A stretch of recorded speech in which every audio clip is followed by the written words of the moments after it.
সরকার সচিবালয়ে প্রবেশের ক্ষেত্রে নিরাপত্তা ব্যবস্থা আরও কঠোর করতে যাচ্ছে। স্বরাষ্ট্র মন্ত্রণালয় নতুন নীতিমালা প্রণয়ন করেছে, যার আওতায় নিরাপত্তা জোরদার করা হয়েছে এবং আধুনিক প্রযুক্তির ব্যবহার করা হচ্ছে। সাম্প্রতিক সময়ে স্বরাষ্ট্র মন্ত্রণালয়ের সিনিয়র সচিব ডক্টর নাসিমুল গনি স্বাক্ষরিত নতুন নীতিমালায় উল্লেখ করা হয়েছে, দর্শনার্থীদের যে মন্ত্রণালয় বা বিভাগে প্রবেশের অনুমতি দেয়া হবে তারা শুধুমাত্র সেখানেই যেতে পারবেন।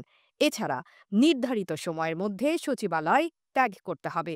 নতুন নীতিমালায় বলা হয়েছে, কার্ডধারী কর্মকর্তা ও কর্মচারীরা প্রবেশের আগে দেহ আর্চওয়ে এবং মেটাল ডিটেক্টরের মাধ্যমে স্ক্যান করবেন।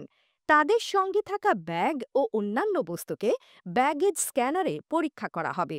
গেটের সময় কার্ড রিডার স্ক্যানিং ব্যবহার করে নির্দিষ্ট গেটের মাধ্যমে প্রবেশ করতে হবে। গাড়ি নিয়ে প্রবেশের সময় ডিজিটাল সিস্টেমের মাধ্যমে কার্ড স্ক্যান করে প্রবেশ করতে হবে। নীতিমালায় আরও বলা হয়েছে, দর্শনার্থীরা কিউআর কোড স্ক্যান করে প্রবেশের অনুমতি পাবেন।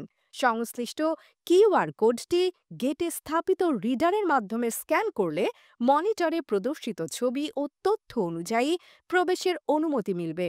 নতুন এই নিরাপত্তা ব্যবস্থা সচিবালয়ে প্রবেশ ব্যবস্থাকে আরও সুসংহত করবে এবং নিরাপত্তার মান উন্নয়ন করবে।